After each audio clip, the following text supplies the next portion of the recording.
Super rules. What's changed and how does it affect you? This is general advice only. Please seek personal advice prior to making any decision.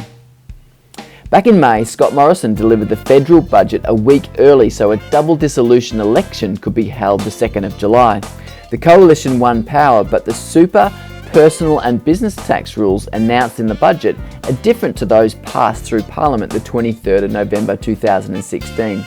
What has been legislated and how will it impact you? Firstly, the 32.5% tax threshold has been raised from $80,000 to $87,000, saving those earning over $87,000 $315 per year or $6 per week.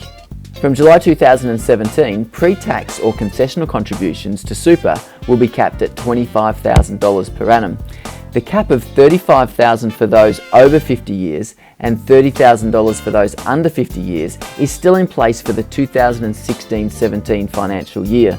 Remember, it's the amount that reaches your super account, not the amount deducted from your pay that matters. Removal of the 10% rule increases flexibility to allow employees to make salary sacrifice contributions or claim a deduction on personal contributions. Unfortunately, those over 65 will need to satisfy the work test to make superannuation contributions. From July 2018, that is a year later than originally announced, unused pre-tax or concessional contribution limit can be utilised within a 5-year period. Check out our other video explaining how this works in more detail. The controversial $500,000 lifetime non-concessional contribution cap that was to be backdated to the 1st of July 2007 has been axed and replaced with lower annual post-tax or non-concessional contribution limits from the 1st of July 2017 that operate similar to the current rules.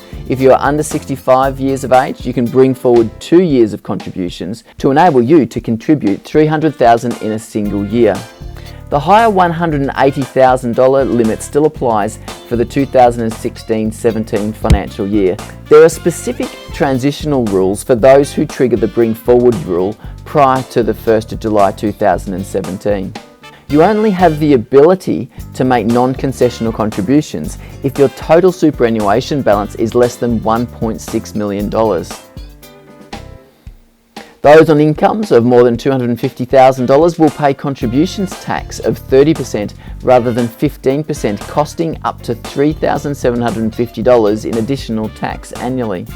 The previous threshold of this Division 293 tax was $300,000. From the 1st of July 2017, the total amount of accumulated super that can be transferred into the tax-free pension phase of super will be limited to $1.6 million.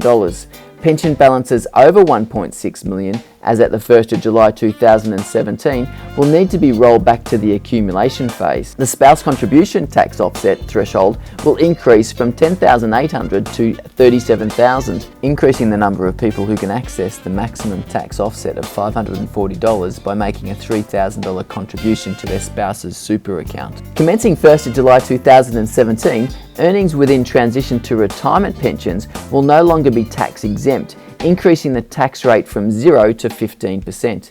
Satisfying a condition of release by retiring while under 60 years of age or ceasing a form of employment while over 60 becomes more important. The anti-detriment benefit provisions will also be removed. To learn more or get help, call 1300 275 428 or go to cornerstonewealth.com.au/2016 super changes or contact Christian Super.